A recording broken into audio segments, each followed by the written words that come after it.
வாசிக்கலாம். 1 கொரிந்தியர் 2ஆம் அதிகாரம் 9வது வாக்கியத்தை எடுத்தவர்கள் வாசிக்கலாம்.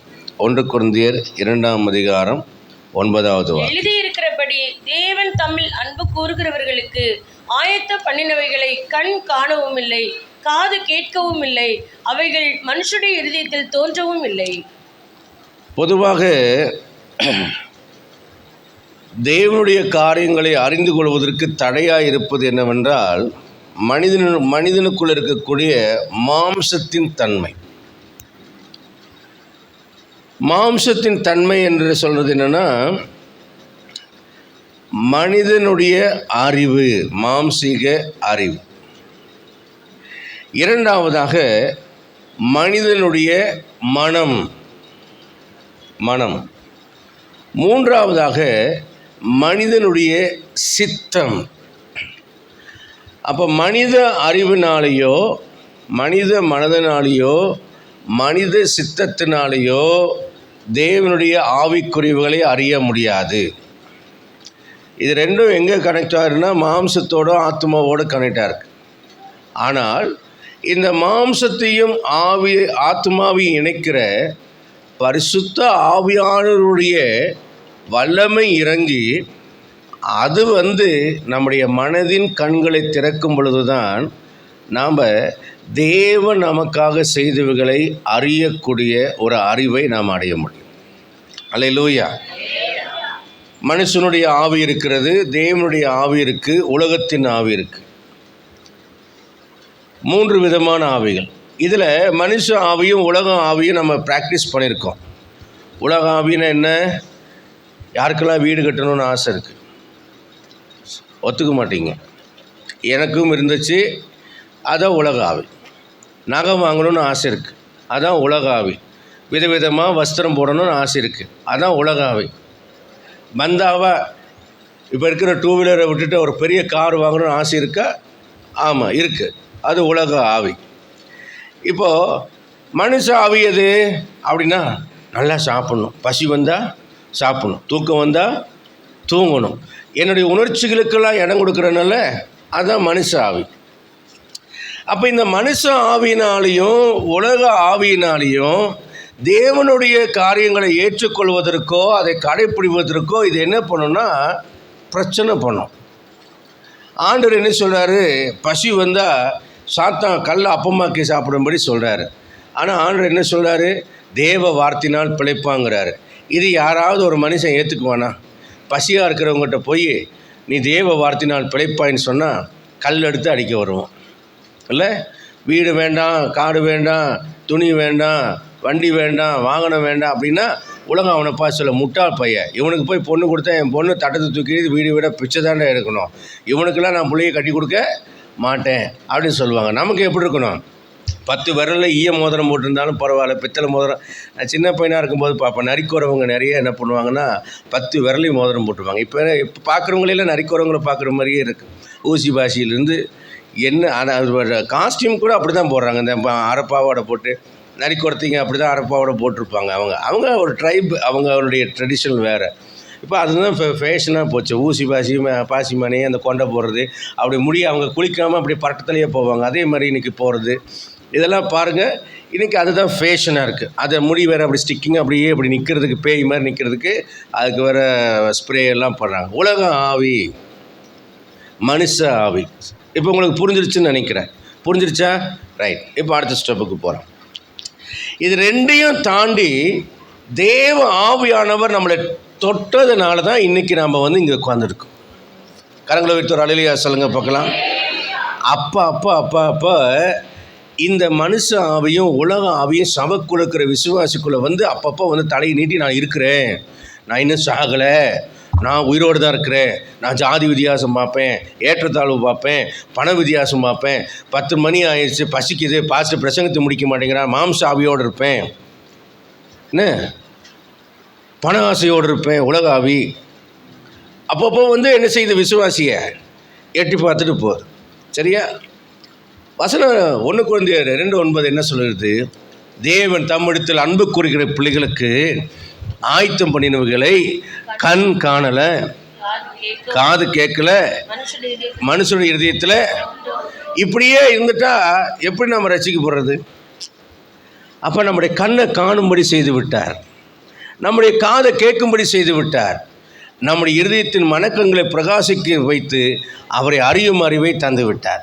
அதனால தான் இன்றைக்கி நம்ம விசுவாசியாக உட்காந்துக்கிறோம். கரங்களை வைத்து ஒரு அல்லையா சொல்லுங்கள் பார்க்கலாம். உற்சாகமாக ஒரு அல்லையா சொல்லுங்கள். உண்மையாகவே ரட்சிக்கப்பட்டு மனம் திரும்பி விட்டால் ஒரு விக்கிரக ஆராதனையின் சாயலே நாம் இருக்கக்கூடாது. பொட்டு வைக்கக்கூடாது, கொண்டையில் பூ வச்சுட்டு ஆட்டிகிட்டு இருக்கக்கூடாது. என்ன பாஸ்ட்டு பெந்தகோஸ்தே பிரசங்கத்துக்கு வந்துட்டாருன்னு கேட்குறீங்களா? சுட்டு போட்டாலும் என்னை மாற்ற முடியாது. இனி யாராவது பொட்டு வச்சுட்டு ராபோதனத்துக்கெல்லாம் வந்தீங்க, ராபோதனமெல்லாம் கிடையாது. எனக்கெல்லாம் முகதாச்சரியமெல்லாம் கிடையாது. என்ன பொட்டு வச்சுட்டு வந்தால் ராபோதனம் கிடையாது, பூ வச்சுட்டு வந்தால் ராபோதனம் கிடையாது. எனக்கு அதை பற்றி கவலைப்பட மாட்டேன். சத்தியன்னா விசுவாசினா விசுவாசியாக இருக்கணும். புரியுதா? கண் திறக்கப்படலைன்னு அர்த்தம். இன்னும் இயேசுவை அறியலை, கண் திறக்கப்படலை, இன்னும் சத்தியத்தை கேட்கல. அதனால தான் சாயலில் என்ன வரல, மாற்றம் வரல. ஆஸ்பத்திரியில் ஒரு உடம்பு முடியாமல் ஒருவரை படுக்க வைத்திருந்தார்கள். சில நாட்கள் கழித்து ரொம்ப உடம்பு முடியாமல் நகரக்கூட முடியாமல் இருக்கிற ஒருவரை அவருக்கு எதிர்த்தாப்பில் கொண்டு வந்து பெட்டில் அட்மிட் பண்ணாங்க. 2 பேரும் ஒரு 2-3 நாளில் பழக்கமாயிட்டாங்க.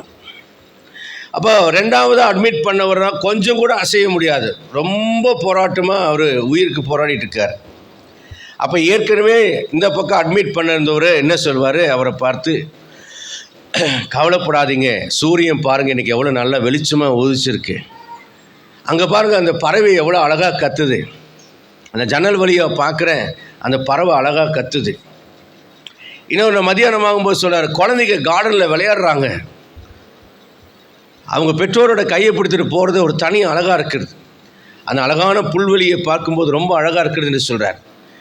இன்னொரு நாள் சொல்வார், பாருங்கள் மரங்களெல்லாம் பூத்து காய்த்திருக்கிறது, நல்ல இலைகள்லாம் துளிர்த்து அழகாக வளர்ந்துருக்கிறது, அங்கே பசும் போர்வை போர்த்தது போல இருக்கிறது, ரோஸ் கலரில் நல்ல பூக்களெல்லாம் பூத்திருக்கிறது, பார்க்க ரம்மியமாக இருக்கிறது, மிகவும் அழகாக இருக்கிறது என்று சொல்கிறார்.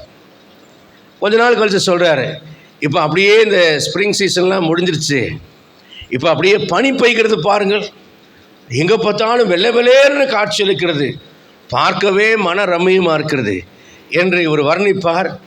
இந்த நகரவே முடியாதவர் இவர் சொல்கிறத கேட்டு ரசித்து அவர் அப்படியே கொஞ்சம் கொஞ்சமாக தேர ஆரம்பித்தார்.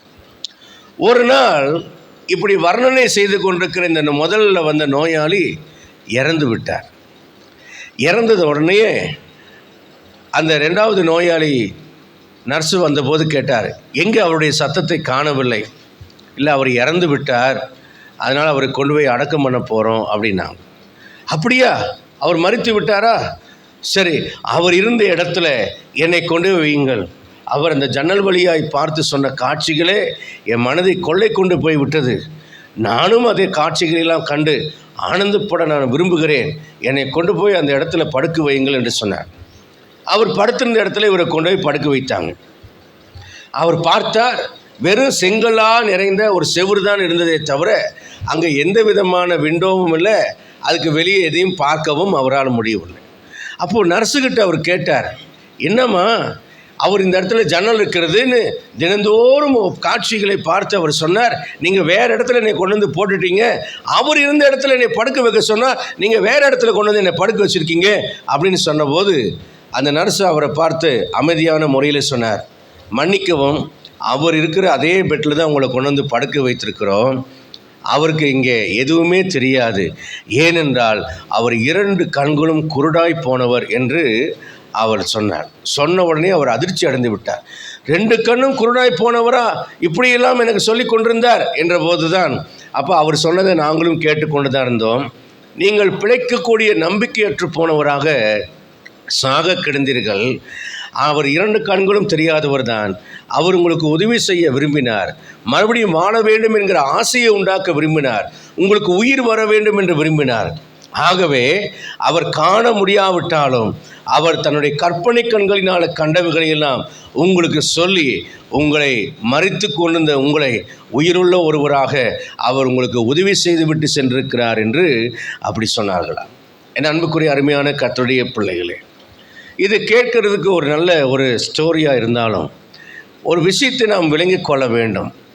நாம் இதுவரைக்கும் தேவன் நமக்கு செய்த காரியங்களை நம்முடைய கண்கள் காணவில்லை, நம்முடைய காதுகள் அவ்வளவா நம்ம கேட்கவில்லை, நம்முடைய இருதயத்தில் தோன்றவில்லை. ஆனால் தேவகுமாரன் வந்து நமக்கு அவைகளை எல்லாம் சொல்லி போயிருக்கிறார். ஹல்லேலூயா. இவைகளை நம்முடைய கண்கள் காணவில்லை. நாம் கண்டு விசுவாசிக்கிறவர்கள் அல்ல, நாம் காணாமல் விசுவாசிக்கிறவராக இருக்கிறோம். ஹல்லேலூயா. ஆகவே தான் நம்ம எல்லாருக்கும் விசுவாசிகள் என்று பெயர் இருக்கிறது. அப்போது தேவன் நமக்கு ஆயத்தமானவர்களை கண் காணாவிட்டாலும் காது கேட்காவிட்டாலும் இருதயத்திலே தோன்றவிட்டாலும் அவர் தந்த ஆசீர்வாதங்கள் என்ன என்றால், முதலாவது ஆசீர்வாதம் என்னவென்றால், இயேசுவை அறியும் அறிவை அவர் நமக்கு தந்தார். இதை உலக தோற்றத்துக்கு முன்னே அடிக்கப்பட்ட ஆட்டுக்குட்டியானவர் என்று வேதம் சொல்கிறது. அல்லேலூயா. ஏதேன் தோட்டத்தில் திருஷ்டாந்தமாய் மனிதனுடைய நிர்வாணத்தை மூடுவதற்காக ஒரு மிருகம் அடிக்கப்பட்டு அதன் தோல் ஆடையை அவனுக்கு உடுத்தி வைத்தார். அதே போல இயேசு கிறிஸ்துவாகிய தம்முடைய குமாரனை இந்த பூமிக்கு அனுப்பி பாவத்தை போக்கும் பலியாக மாற்றி அவரையே உலக இரட்சகராக மாற்றி மரித்தோரிலிருந்து உயிரோடு எழுந்திருக்கிறவராக பெற்று அவநம்பிக்கையோடும் நம்பிக்கையற்றவர்களாக இருந்த நமக்கு நம்பிக்கை கொடுப்பதற்காக இயேசு நாமத்தை கொடுத்து நம்மை ரட்சிக்க அவர் நமக்கு உதவி செய்திருக்கிறார். அல்லேலூயா. 1 யோவான் 4ஆம் அதிகாரம் 14-15 வசனங்களை எடுத்தவர்கள் வேகமாய் வாசிக்கலாம். 1 யோவான் 4ஆம் அதிகாரம் 14-15 வசனங்கள். பிதாவானவர் குமாரனை உலக இரட்சகராக அனுப்பினார் என்று நாங்கள் கண்டு சாட்சியிடுகிறோம். நன்றாய் கவனியுங்கள். பிதாவானவர் குமாரனை உலக இரட்சகராக அனுப்பினார் என்று நாங்கள் கண்டு, இப்போ நான் காணாததை இப்போ கர்த்தர் காணும்படி வைக்கிறார். என்ன கண்டோ? இயேசுவே உலக இரட்சகர், பிதாவின் மடியில் இருக்கிற குமாரனே உலக இரட்சகர் என்று காணும் கண்களை, மனக்கண்களை, குருடாக்கப்பட்ட மனக்கண்களை பிரகாசிக்க வைத்து உலக இரட்சகர் என்று அறிய வைத்திருக்கிறார். அல்லேலூயா. தேவனுடைய குமாரன் என்று என்னமா?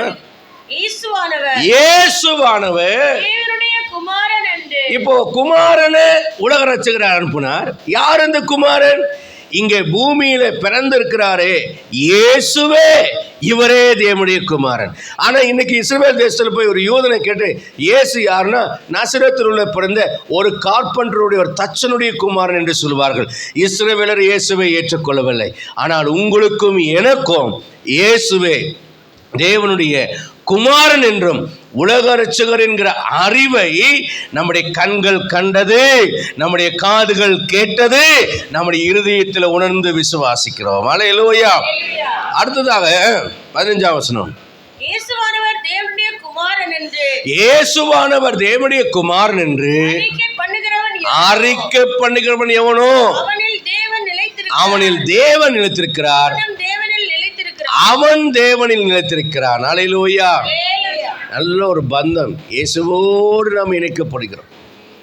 நாம் தேவனற்றவர்களாக இருந்தோம். ஏதேன் தோட்டத்தில் தேவனுடைய உறவை விட்டு மனிதன் வெளியே பிரிந்து போனான். இப்பொழுது நான் இருதயத்தில் விசுவாசிக்கிறதுனால நான் தேவனுக்குள்ளும் தேவன் எனக்குள்ளும் கடந்து வந்திருக்கிறார். இது மாபெரும் ஒரு பாக்கியம். 1 யோவான் 5ஆம் அதிகாரம் 1ஆம் வசனத்தையும் 5ஆம் வசனத்தையும் படிப்போம். அடுத்த ஒரு வெளிப்பாடு என்ன? குமாரனே உலக இரட்சகர், அந்த உலக இரட்சகரே அந்த குமாரனே இயேசு கிறிஸ்து. ஆனால் இஸ்லாமியில் பாருங்க, இயேசு பிதாவின் குமாரன் என்று ஏற்றுக்கொள்ள மாட்டார்கள். மாறாக அவங்க என்ன சொல்லுவாங்கன்னா, இயேசு அதாவது ஈசா, பைபிள் குரான்ல ஈசா நபி ஒரு தீர்க்கதரிசி, ஒரு தீர்க்கதரிசியை தவிர அவர் தேவனுக்கு குமாரன் இல்லை. தேவனுக்கு குமாரனா தேவனுக்கு மனைவி எங்கேன்னு கேட்கிறார்கள். ஜென்மஸ்வாபமான மனுஷனும் தேவனுடைய ஆவிக்குரியவைகளை ஏற்றுக்கொள்ள மாட்டான். அவைகள் அவனுக்கு பைத்தியமாய் தோன்றும் என்று இந்த 1 கொரிந்தியர் 2ஆம் அதிகாரத்தில் நம்ம படிக்கிறோம். ஆனால் நமக்கோ அதை விசுவாசிக்கக்கூடிய இருதயத்தை தந்து ஜென்ம சுபாவ மனுஷனாக இருக்கிற நம்முடைய அறிவு, நம்முடைய மனம், நம்முடைய சித்தத்திலிருந்து கர்த்தர் விடுதலை கொடுத்து, உலக ஆவியிலிருந்து மனித ஆவியிலிருந்து விடுதலை கொடுத்து, தேவ ஆவியினாலே இயேசுவே தேவனுடைய குமாரன் என்றும் தேவனுடைய குமாரனே உலக ரட்சகர் என்றும் அந்த உலக ரட்சகரே இயேசுவாகிய கிறிஸ்து அபிஷேகம் பண்ணப்பட்டவர், பாவங்களை மன்னிக்கிறவர் என்கிற அறிவை உங்களுக்கும் எனக்கும் தந்திருக்கிறாரே. அவரிடத்தில் அன்பு கூறுகிற நமக்கு தேவன் ஆயத்தம் பண்ணின ஒரு பெரிய ரட்சிப்பு இயேசு கிறிஸ்து. அல்லேலூயா. 1 யோவான் 4ஆம் அதிகாரம் 1-3 வசனம் வாசிக்கும் போது 1 யோவான் 4 1-3. பிரியமானவர்களே, உலகத்தில் அநேக கள்ளத்தீர்க்கதரிசிகள் தோன்றி இருப்பதினால், இப்ப பாருங்க, அநேக கள்ளத்தீர்க்கதரிசிகள் தோன்றி இருப்பதனால் அந்த எல்லா ஆவிகளையும் நம்பாமல் அந்த ஆவிகள் தேவனால் உண்டானதா என்று சோதித்து பாருங்க. தேவ ஆவியை எதனால் அறியலாம்? மாம்சத்தில் வந்த எந்த மதங்களானாலும் எந்த மார்க்கங்களானாலும் மாம்சத்தில் வந்த இயேசு கிறிஸ்துவை அறிக்கை பண்ணுகிற எந்த ஆவியும் தேவனால் உண்டாயிருக்கிறது. அறிக்கை பண்ணாத எந்த ஆவியும் தேவனால் உண்டானது அல்ல. அல்லேலூயா. அப்ப நமக்கு தேவனால் உண்டான ஆவியினாலே இயேசுவே கர்த்தர் என்றும் அவரே இரட்சகர் என்றும் அவரே தேவனுடைய குமாரன் என்றும் அவரே நம்முடைய ஆண்டவர் என்று அறிக்கை பண்ணுகிறோமே, கர்த்தர் நமக்கு தந்த மாபெரும் பாக்கியம். நம்முடைய கண்கள் திறந்தது. இஸ்ரவேலுடைய கண்கள் கண்டும் காணவில்லை இயேசுவை, அவருடைய வார்த்தைகளை கேட்டும் அந்த காதுக்குள் அது உணர்வடையவில்லை, இருதயத்தில் உணர்வு வரல. ஆனால் இன்னைக்கு சபையில் நாம் காணாமல் இருந்தோம் அவரை காண்கிறோம், நாம் கேளாதிருந்தோம் அவருடைய குரலை கேளாதிருந்தோம் அவருடைய வார்த்தைகளை கேட்கிறோம். நாம் அவர் இருதயத்தில் அவரை நாம் உணர்கிறோம் அவருடைய ஆவியினாலே. நம்ம பாக்கியவான்களா இல்லையா? இதுதாங்க சத்தியம். இந்த சத்தியத்தின் வழியிலே நாம் போகிறோமா? மத்திய 16:13-17 சொல்கிறார், என்னை யார் என்று ஜனங்களை சொல்கிறாங்க. சிலர் எலியாங்கிறாங்க, சிலர் தீர்க்கதரிசிங்கிறாங்க, சிலர் யோவான் சாங்கன்னு சொல்கிறாங்க. உடனே ஆண்டவர் கேட்குறார், நீங்கள் என்னை யார் என்று சொல்கிறார்கள்? பேதுரு சொல்கிறார், ஆண்டவரே நீர் ஜீவனுள்ள தேவனுடைய குமாரனாகிய இயேசு என்று சொல்கிறார். அப்போ ஆண்டவர் சொல்கிறாரு, இது மாம்சமும் ரத்தமும் உனக்கு வெளிப்படுத்தல, பரலோகத்தில் இருக்கிற என் பிதாவானவரே வெளிப்படுத்தினார். அப்படின்னா உங்களுக்கும் எனக்கும் யாருங்க வெளிப்படுத்தினா? பரலோகத்தில் பேதுருக்கு வெளிப்படுத்தின பிதாவாகிய தேவன் தம்முடைய குமாரனை உங்களுக்கும் எனக்கு வெளிப்படுத்திருக்கிறார். நாம் ஒரு பாக்கியவான்களாக இந்த காணவெளியில் இருக்கிறோம். அல்லேலூயா, அல்லேலூயா. ரெண்டாவது காரியம், ரெண்டாவது நமக்கு ஆயத்தம் பண்ணினது என்னன்னா, 1 பேதுரு 1ஆம் அதிகாரம் 8-9 வாசிப்போம். முதலாவது இயேசுவை அறியும் அறிவு, இரண்டாவதாக அவரை நீங்கள் காணாமல் இருந்தும் அவரிடத்தில் அன்பு கூறுகிறீர்கள், இப்பொழுது அவரை தரிசியாமல் இருந்தும் அவரிடத்தில் விசுவாசம் வைத்து சொல்லி முடியாததும் மகிமையால் நிறைந்ததுமாயிருக்கிற சந்தோஷமுள்ளவர்களாய் களி கூர்ந்து உங்கள் விசுவாசத்தின் பலனாகிய ஆத்தும ரட்சிப்பை அடைகிறீர்கள். நான் இயேசுவை கர்த்தர் என்றும் ஆண்டவர் என்றும் உலக ரட்சகர் என்றும் தேவனுடைய குமாரன் என்று அறிந்தால் மாத்திரம் பத்தாது. ஏனென்றால் பிசாசுகளும் நீது உன்னதமான தேவனாகிய தேவனுடைய பரிசுத்தர் என்று பிசாசுகளுக்கும் அந்த வெளிப்பாடு இருந்துச்சு. ஆண்டவருக்கு தெரியும் பிசாசுகள் தம்மை யார் என்று அறிந்திருந்தபடினாலே அவர்களை பேச ஒட்டாமல் ஆண்டவர் அவர்களை அதட்டினார். அப்போ யூதர்களுக்கு இயேசுவே கர்த்தர் என்று ஆண்டவர் என்று உலக ரட்சகர் என்று தேவகுமாரன் என்று தெரியல. யூதர்களுக்கு தெரியாத ஒரு சத்தியம், ஒரு வெளிப்பாடு பிசாசுகளுக்கு இருந்தது. அவர் தேவன் என்றும் அவர் தேவனுடைய குமாரன் என்றும் தேவ உன்னதமான பரிசுத்தர் என்றும் காலம் வரும் முன்னே வேதனைப்படுத்த வந்தீங்கன்னா உலகத்தை நியாயத்திற்கு வரப்போற ரட்சகர் என்று யாருக்கு தெரிந்தது? அப்ப பிசாசுக்கே தெரிந்துச்சு. அப்போது இது தெரியறதுனால, இயேசுதான் ரட்சகர்னு தெரியறதுனால பிசாசு நமக்கு வித்தியாசம் இல்லை. பிசாசுக்கிட்ட இருந்து நம்ம இன்னும் கொஞ்சம் ஒரு படி முன்னேறணும். முதல் படியில் நீங்களும் நானும் பிசாசுக்கு ஈக்குவலாக இருக்கோம். இப்போ ரெண்டாவது படி என்னன்னு கேட்டால், ஆத்தும ரட்சிப்புல தான் பிசாசுக்கும் நமக்கும் வித்தியாசம் வருகிறது. இந்த ஆத்தும ரட்சிப்பு என்ன? விசுவாசத்தின் பலனாகிய ஆத்தும ரட்சிப்பு. அப்ப இந்த ஆத்தும ரட்சிப்பு என்பது என்ன?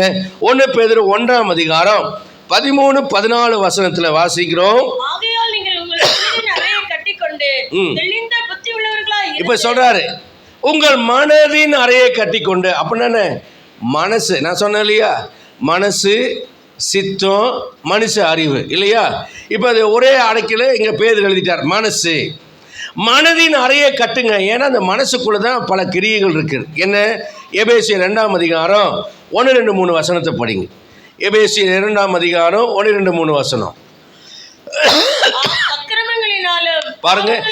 அக்கிரமங்களினாலும் பாவங்களினாலும் நாம் மரித்திருந்தோம். 2வது வருஷம். அவைகளில் நீங்கள் முற்காலத்தில் இவ்வுலக வழக்கத்திற்கு, அதாவது ரட்சிக்கப்படுறதுக்கு முன்னால இவ்வுலக வழக்கத்துக்கு ஏற்றபடி கீழ்ப்படியாமின் பிள்ளைகளிடத்தில் இப்பொழுது கிரியை செய்கிற ஆகாய்த்த அதிகார பிரபுவாகிய ஆவிக்கு ஏற்றபடியாய் நடந்து கொண்டோம்.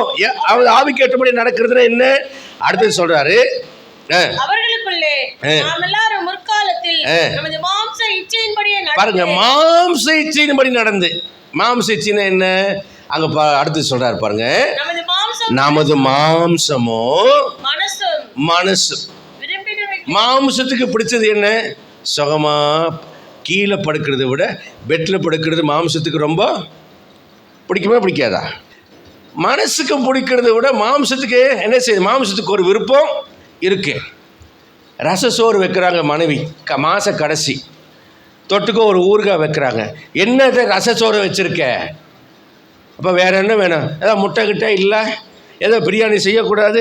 இன்றைக்கி ஞாயிற்றுக்கிழமை மதியானம் முதல் வாரம் வீட்டில் இன்றைக்கி சைவம் மட்டும் செஞ்சு பாருங்கள், ரணகாலம் ஆகிடும், யுத்த காலம் ஆகிடும்.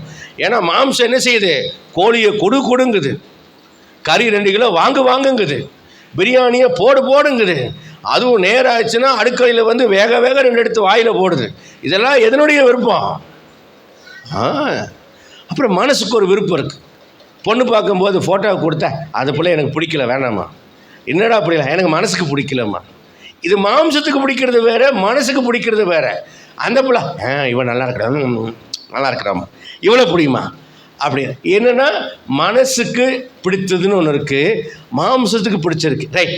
இப்போ மனசும் மாம்சமும் விரும்பினதை நம்ம செய்யலாமா கிறிஸ்தவர்கள் அப்படின்னா? கலாத்தியரில் சொல்கிறாரு 5ஆம் அதிகாரத்தில் கடைசியில், கிறிஸ்துவனுடையவர்கள் தங்கள் ஆசையையும் இச்சையையும் சிலுவையில் அப்படிப்பட்டவங்கள ஒரு அல்லேலூயா சொல்லுங்க. சந்தேகம் வந்துருச்சா? நம்முடைய இருதயமே நம்மளை குற்றவாளியாக திருத்ததுன்னா தேவன் நம்முடைய இருதயத்திலும் பெரியவராக இருந்து நம்ம நியாயந்திருப்பது அதிக நிச்சயம் அல்லவா? இதுக்கு மேலே நான் விரும்பலை. அடுத்த காலத்துக்கு வருவோம். இங்கே எபேசியர் 2ஆம் அதிகாரத்துக்கு வருவோம். சுவாபத்தினாலே, ஏன் மாற்றிட்டேன்? சுவாபத்தினாலே மற்றவர்களைப் போல தேவனுக்கு கோபம் வரக்கூடிய பிள்ளைகளாக நாம் இருந்தோம். அல்லேலூயா. இது தாங்க நம்முடைய ஃப்ளாஷ்பேக். என்னுடைய பழைய வாழ்க்கைனா இதுதான். மனசும் மாம்சமும் விரும்பின மாதிரி நான் இருந்தேன். ஆனால் இப்போ எப்படி மாறிட்டேன்? 1 பேதுரு 1ஆம் அதிகாரம் 14, 15, 16 படிங்க. முன்னே அறியாம, எனக்கு யாரும் சொல்லித்தரல, அறியாமையில் என் மனசு மாம்சம் விரும்பின அந்த இச்சையின்படி நான் வாழ்ந்து இப்போ என்ன செஞ்சுட்டேன்? வாழ்ந்துட்டேன். ஆனால் இப்போவோ அந்த மாதிரி இச்சைகளின்படி இனிமேல் நடவாத கீழ்ப்படுகிற பிள்ளைகளாயிரு. ஒரு அல்லேலூயா சொல்லுங்க பார்க்கலாம். கீழ்ப்படுகிற பிள்ளைகளா? எதுக்கு கீழ்ப்படினோம்? இதை செய்யாதே, இதை பேசாதே, இதை பார்க்காதேன்னு என்னவெல்லாம் இந்த வசனம் சொல்லுகிறதோ அதுக்கு நம்ம கீழ்ப்படுகிற பிள்ளைகளா இருந்து என்ன செய்யணுமா? உங்களை அழைத்தவர் பரிசுத்தராய்க்கிறது போல நீங்களும் உங்கள் நடக்கைகள் எல்லாவற்றிலும் பரிசுத்தராக இருக்கணும். இப்போ நான் மனஸ்தாபப்படுகிறேன், மனம் திரும்புகிறேன், நான் பாவியாய் இருந்து உம்மை துரோகம் செய்துவிட்டேன் என்று கருதுகிறேன், என் பாவங்களை அறிக்கை செய்கிறேன், என்ன வழி என்று கேட்கிறேன், ஞானஸ்நானம் பெறு என்று சத்தியம் சொல்கிறது, ஞானஸ்நானம் பெற்றுக்கொள்கிறேன், பின் என்ன செய்ய வேண்டும்? சபையில் சேர்க்கப்படுகிறேன், பின் என்ன செய்ய வேண்டும்? அப்பரசம் எடுக்க வேண்டும், அப்போஸ்தலருடைய உபதேசத்தை தரித்திருக்க வேண்டும், ஊழியக்காரங்கிற ஒரு மேய்ப்பனை கொடுத்து நமக்கு கொடுக்கிற போதனைக்கு நான் கீழ்ப்படுதலுள்ள ஒரு பிள்ளைகளாக ஆவிக்கேற்ற கனிகளை கொடுக்கிற ஒரு மனுஷனாக நான் மாற வேண்டும். அல்லேலூயா. இதைய உலக தோற்றத்துக்கு முன்னுமே பிளான் பண்ணி பாவிகளாகவும் மனதில் துரோகிகளாக இருந்த நம்மை மீட்பதற்கு உலக தோற்றத்துக்கு முன்னே ஜீவ புஸ்தகத்தில் என் பேர் எழுதிட்டார். இவன் இந்த ஆண்டு இந்த வருஷம் இப்போ பிறப்பான், பிறந்துட்டு இந்த வயசில் முதல் போய் பேசுவான், கடைசி போய் இந்த நேரத்தில் பேசுவான், அப்புறம் இவன் ஞானஸ்நானம் எடுப்பான், ரட்சிக்கப்படுவான், சபைக்கு வருவான்னு, என் பிள்ளை பரலோகத்துக்கு வருவான் அப்படின்னு ஜீவ புஸ்தகத்தில் உங்கள் பெயரை என் பெயரையும் எழுதிட்டார். இங்கே தாங்க மனம் திரும்புதலும் பாவ அறிக்கையும் பரிசுத்த வாழ்க்கை என்கிற வித்தியாசத்தின் வழியாகத்தான் பிசாசுக்கும் நமக்கும் ஒரு பெரிய இடைவெளி ஏற்படுகிறது. அவன் பாவியாகவும் பாவத்தில் இருக்கிறவனாக இருக்கிறான். நாமளோ பாவத்திலிருந்து மனம் திரும்பி இயேசுவின் இரத்தத்தினாலே பரிசுத்தவான்களாகவும் பரிசுத்தமாகும்படி பரிசுத்தத்தை நோக்கி பரிசுத்தமுள்ளவர்களாய் நடக்கிறவர்களாகவும் நாம் மாறுகிறோம். அல்லேலூயா சொல்லலாமா? அப்போ இரண்டாவதாக தேவன் எனக்கு ஒரு ஆத்ம ரட்சிப்பை கொடுக்கிறார். பாவத்திலிருந்து என்னை மன்னித்து அதிலிருந்து கழுவி இரத்தத்தினாலே சுத்திகரித்து ஜீவனுள்ள தேவனுக்கு ஊழியம் செய்ய என்னை தகுதிப்படுத்தி பரிசுத்தவான்களும் பரிசுத்த வாட்டைகளுமாக திருச்சபையில் வைத்திருக்கிறாரே. இது எவ்வளோ பெரிய கணம்! ஒரு ஆசாரியர்களாக தேவனுடைய புண்ணியங்களை அறிவிக்கக்கூடிய பரிசுத்த ஜாதியாக வைத்திருக்கிறார். இது மாபெரும் ஆசீர்வாதம். முதல் ஆசீர்வாதம் இயேசுவை அறிகிற அறிவு. இரண்டாவது ஆசீர்வாதம் ஆத்தும ரட்சிப்பு. மூன்றாவது ஆசீர்வாதம் என்னன்னா தேவனுடைய சாயலாய் அவர் என்னை மாற்றுகிறார். ஆத்தும ரட்சிப்பு அடைந்த நம்ம அதோடு அவர் விடலை, அடுத்த படிக்கு முன்னேற்றத்துக்கு உலக தோற்றத்துக்கு முன்னே அவர் திட்டம் வைத்திருந்தார். அந்த திட்டத்தின்படி அவர் என்னை தேவ சாயலாய் மாற்றுகிறார். 1 யோவான் 3 1, 2, 3 சில வசனம் வாசிக்கிறேன். இப்பொழுது தேவனுடைய பிள்ளைகளாக இருக்கிறபடினாலே தேவன் நமக்கு பாராட்டின அன்பு எவ்வளவு பெரிது என்று பாருங்கள். உலகம் அறியாதபடினாலே நம்மையும் அறியவில்லை. நம்மளை லூசு, பைத்தியக்காரன், முட்டாளு, சிலுவையை பற்றின உபதேசம் கெட்டுப்போர்களுக்கு பைத்தியமாக இருக்கும். ரட்சிக்கப்படுகிற நமக்கோ அது தேவ பலனாக இருக்கிறது. அல்லேலூயா. உலகம் நம்மளை பைத்தியக்காரன் சொல்லிட்டு போகட்டும். ஆனால் பிரியமானவர்களே, இப்பொழுது தேவனுடைய பிள்ளைகளாக இருக்கிறோம், ஆனால் உலகம் அதையே அறியலை. ரெண்டாவது வார்த்தை சொல்லுது, 2வது வசனம், இப்பொழுது இனி எவ்விதமா இருப்போம் என்று இன்னும் வெளிப்படவில்லை. கண்ணு பார்க்கல, காது கேட்கல, இருதயத்திலே தோன்றலை. ஆனால் இன்றைக்கு தேவன் அவைகளை ஆவியில வெளிப்படுத்தி ஆவிக்குரியதோடு இன்றைக்கி சபையில சம்பந்தப்படுத்தி காண்பிக்கிறார். அது என்ன? தேவனை தரிசித்ததுனாலே மோசேயின் முகம் பிரகாசித்தது. மறுரூபம் மலைக்கு இயேசு போனார். அங்கே நிற்கும்போது அவர் மறுரூபமானார். அவருடைய வஸ்திரம் உறைந்த மலையைப் போல வெண்மையாயிற்று. எந்த வண்ணானாலும் வெளுக்க முடியாத அளவிற்கு வெண்மையாக இருந்தது. அவருடைய சரீரம் முகமெல்லாம் சூரியனை போல பிரகாசித்தது. அப்படின்னா நான் விசுவாசிக்கிறேன், சூரியனை போல அவர் முகம் பிரகாசித்திருந்ததுன்னு சொன்னால் அன்னைக்கு எருசலேம் முழுவதும் இனம் புரியாத ஒரு 2-3 மடங்கு வெளிச்சம் எருசலேம் முழுவதும் வீசியிருக்க வேண்டும். பேதுரு எழுதுகிறார், மறுரூப மலையிலே அவர் மறுரூபமானார், முகம் சூரியனை போல பிரகாசமாக இருந்தது. அப்படின்னா அந்த வெளிச்சம் என்ன செஞ்சிருக்கணும்? எருசலேமோடு தான். அது மாத்திரமில்லை, மோசேவும் எலியாவும் அங்கே மறுரூப சரீரத்தில் வந்து இயேசுவோடு பேசுகிறவர்களாக காணப்பட்டார்கள். இந்த தேவ சாயலை குறித்து நீங்கள் தியானம் பண்ணி பார்க்க வேண்டும். பூட்டின வீட்டுக்குள்ளே இயேசு மரித்து உயிர் தெழுந்து வந்தார்.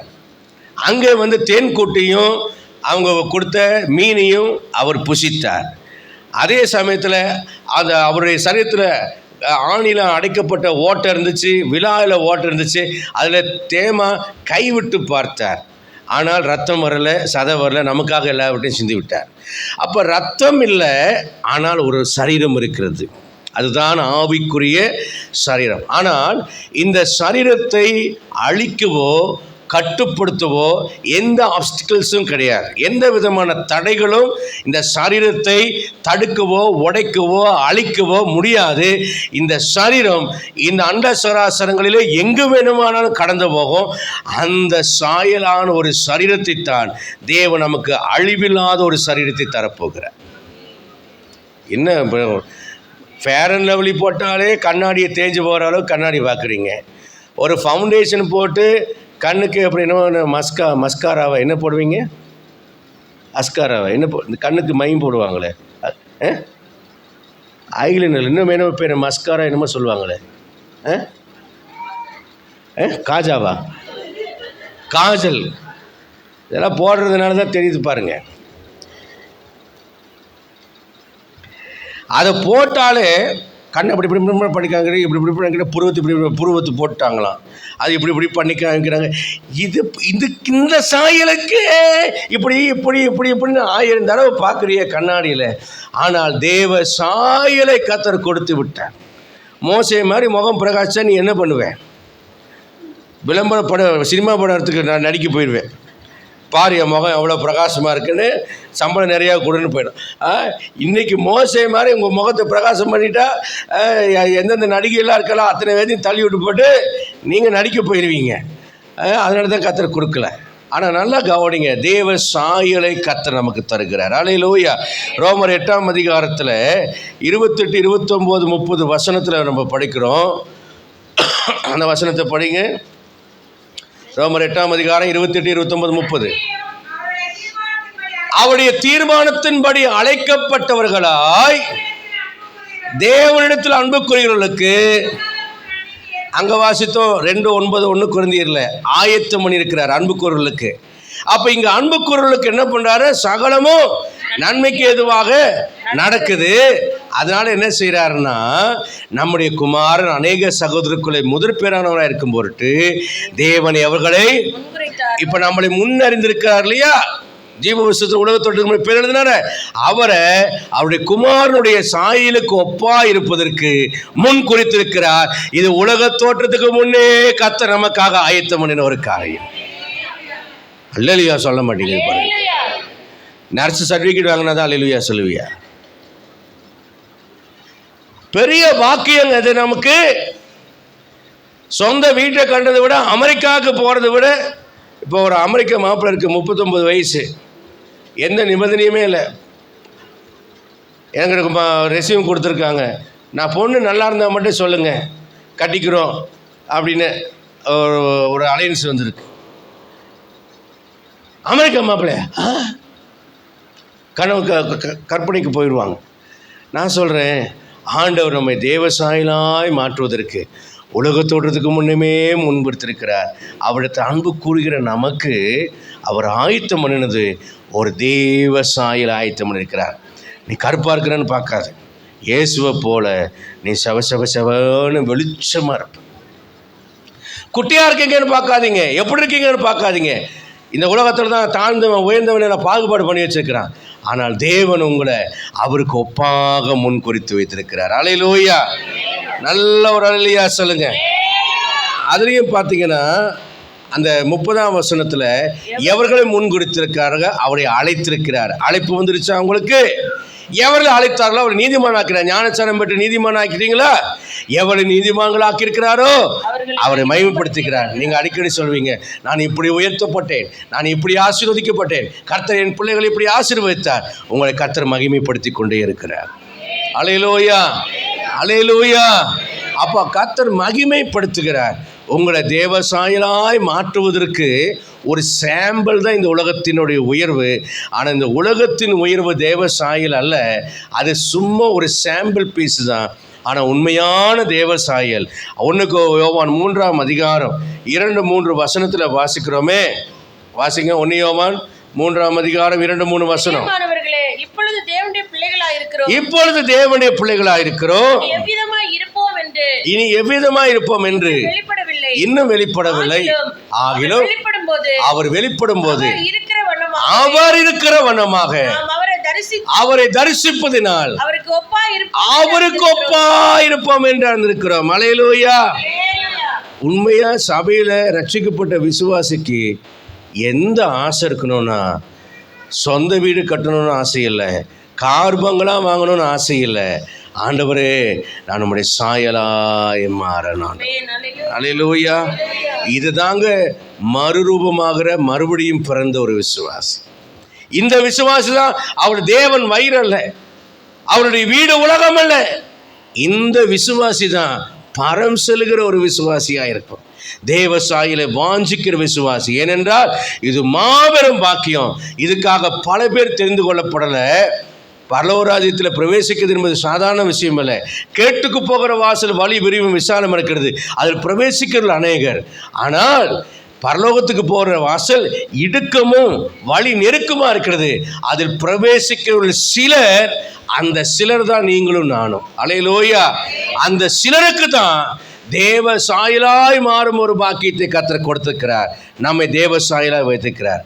சரிங்க, 3ஆம் வசனத்தில் படித்து பாருங்க. இந்த மாதிரி மனுஷன் எப்படி இருப்பானா? அவர் மேல் இப்படிப்பட்ட நம்பிக்கை வைத்திருக்கிற எவனோ. நமக்கு ஒரு நம்பிக்கை இருக்கிறது. என்ன நம்பிக்கை? தேவசாயிலாவும் நம்பிக்கை. இந்த நம்பிக்கை வச்சிருக்கிறவன், உண்மையாவே நம்புறவன் எப்படி இருப்பானா? அவர் சுத்தமுள்ளவராக இருக்கிறது போல தன்னையும் சுத்திகரித்துக் கொள்கிறார். அல்லேலூயா. ஏன் பந்தி அறைக்கு முன்னாடி சுத்திகரிப்பு கூட்டம் வைக்கிறோம் தெரியுமா?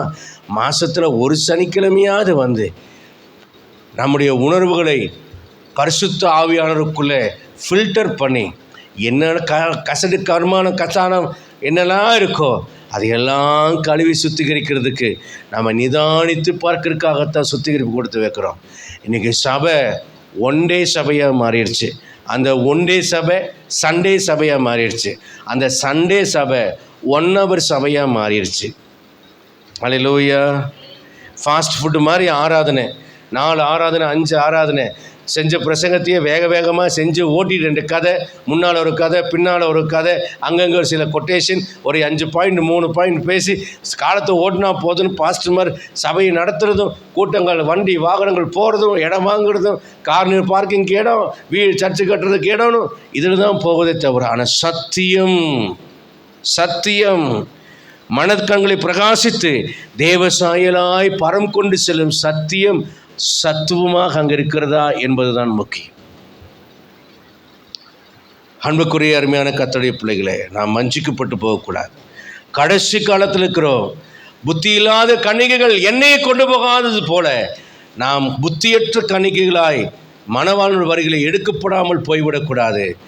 கல்யாண வீட்டுக்குள் பிரவேசிக்க எப்போதும் ஆயத்தமாக இருக்க நாம் ஒப்பு கொடுக்கணும். அதுக்கு தான் 1 கொரிந்தியரில் சொல்கிறாரு. என்ன சொல்கிறார்? 3ஆம் அதிகாரம் 17-18 வசனத்தில், கண்ணாடியில் காண்கிறது போல கண்டு அந்த சாயலாக மகிமையின் மேல் மகிமை அடைந்து மறுரூபமாகிறோம். அல்லேலூயா. கண்ணாடி என்பது என்ன?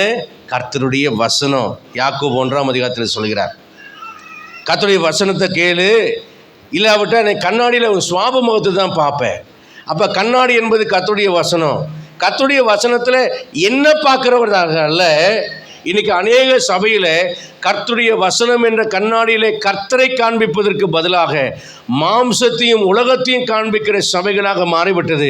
பணக்காரர்கள் ஆவது எப்படி, ஆசீர்வதிக்கப்பட்டுள்ளா இருப்பது எப்படி, செழிப்பாய் இருப்பது எப்படி, வெற்றி பவனி வருவது எப்படி என்று சொல்லப்படுகிறதே தவிர நான் தேவசாயிலாய் மாறுவது எப்படி என்று சொல்லித்தரப்படவில்லை. உங்களுக்கு சொல்லுகிறேன், தேவசாயிலாய் மாறணும்னா உங்களை சுத்திகரிக்கணும்.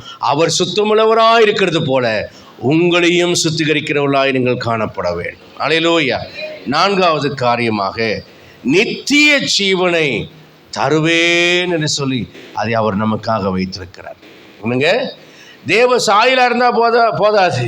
நான் நித்தியமாய் அழிவில்லாதவனாய் நான் வாழணும். நீங்கள் சொல்லுங்கள், உங்களை பார்த்து, நான் அழிவில்லாதவன் சொல்லுங்கள் பார்க்கலாம். நான் அழிவில்லாதவன். ஏனென்றால் நித்திய ஜீவ வசனங்களை நான் கை கொள்கிறேன். அல்லேலூயா. இயேசு எனக்கு நித்திய ஜீவனை கொடுத்திருக்கிறார். நான் மரித்தாலும் உயிரோடு எழுப்புவேன். அல்லேலூயா. மரணத்தை ஜெயமாக விழுங்குவேன். அல்லேலூயா. மரணத்துக்கு அதிகாரம் பிசாசானவனை தம்முடைய மரணத்தினாலே இயேசு அழித்திருக்கிறார். அல்லேலூயா. உலக தோற்றத்துக்கு முன்னே கர்த்தர் ஆயத்தம் பண்ணின ஒரு விஷயம் என்னவென்றால், எபிரேயர் 2ஆம் அதிகாரத்தில் வாசிக்கிறோம்.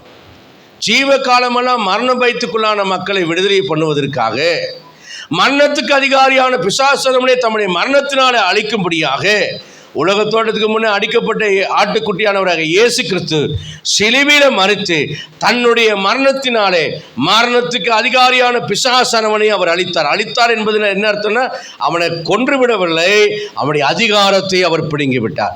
மரணத்துக்கும் பாதாளத்துக்கும் உரிய திறவுகோலை உடையவராக இயேசு காணப்படுகிறார். அல்லேலூயா. அவரை விசுவாசிக்கிறவனுக்கு அவர் மரிக்காத நித்திய ஜீவனை அவர் கொடுக்கிறவராக இருக்கிறார். மரித்தாலும் உயிர்த்தெழுதலை அடைய செய்து அவனை நித்திய ஜீவன் உள்ளவராய் மாற்றுகிறார். ஆமென். 1 யோவான் 2ஆம் அதிகாரம் 25ஆம் வசனத்தில் சொல்கிறது, நித்திய ஜீவனை அளிப்பேன் என்பதே அவர் நமக்கு செய்த வாக்குத்தத்தம். எதுக்கு வாக்குத்தத்தம்? என்னங்க? உன்னை வாளாக்காமல் தலையாக்குவேன். தலையாக இருந்துட்டு அப்புறம் எத்தனை நாளைக்கு தலையாக இருப்பீங்க? ஒரு 80 வயசு 90 வயசு. அப்புறம் இந்த தலை என்ன செஞ்சுதான் ஆகணும்? சாஞ்சுதான் ஆகணும். கீழாகாமல் மேலாவேன். மேலேயே எத்தனை நாளைக்கு உட்காந்துருப்பீங்க? ஒரு நாளைக்கு உங்கள் பேரக்குள்ளே வந்து சொல்ல, நீ சீக்கிரம் சாக மாட்டியா தாத்தா, எப்போ தான் இந்த வீடுலாம் எங்கள் அப்பா பேருக்கு வரும்?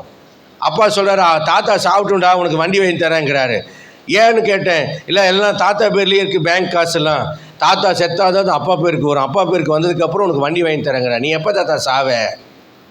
மேலேயே உங்களால் ரொம்ப நாளைக்கு இருக்க முடியாது. உங்கள் பேரனோ கொள்ளு பேரனோ வந்து சீக்கிரம் சாக மாட்டியா பாட்டின்னு கேட்பான். உன் பேத்தி வந்து ஒரு நாளைக்கு கேட்பா, போதும் போதும் நீ சீக்கிரம் செத்துப்போ, ஏன்னா அப்போ தான் எங்கள் சொத்துலாம் வரும் அப்படின்னு என்ன செய்யும்? ஒரு நாளைக்கு சொல்லும். அப்போ உண்மை என்னவென்றால், உலகத்தில் இருக்கிற ஆசீர்வாதங்கள் தான் நமக்கு வாக்குத்தத்தங்களாக நமக்கு போதனை கொடுத்து கொடுத்து நம்முடைய இருதயத்தில் அதெல்லாம் பதிஞ்சிருச்சு. ஆனால் உண்மையான வாக்குத்தத்தம் என்னென்னா, நித்திய ஜீவனை அளிப்பேன் என்பதே வாக்குத்தத்தம். அல்லேலூயா. நித்திய ஜீவன் எதுக்கு? அவரோடு நித்திய காலமாக அழிவில்லாதவர்களாய் வாழப்போகிறோம். அதை பற்றி இன்னும் யாரும் வெளிப்பாடு கண்டு பிரசங்கிக்கிறது இல்லை. நான் அதிகமாக அதை குறித்து தான் நான் அதிகமாக யோசிக்கிறேன். நான் சில ஒரு பாஸ்டர் 2-3 பாஸ்டர் என் கூட ட்ராவல் பண்ணாங்க. நான் அவர்கிட்ட கேட்டேன், பாஸ்டர் மறித்து உயிர் தெரிஞ்சிடறோம், உலகெல்லாம் முடிஞ்சு போச்சு, ரைட்டு, இப்போ நம்ம பரலோகத்துக்கு போயிடுறோம், ரைட்டா? சரி, அங்கே என்ன பாஸ்டர் செஞ்சிட்ருப்போம்னு கேட்டேன்.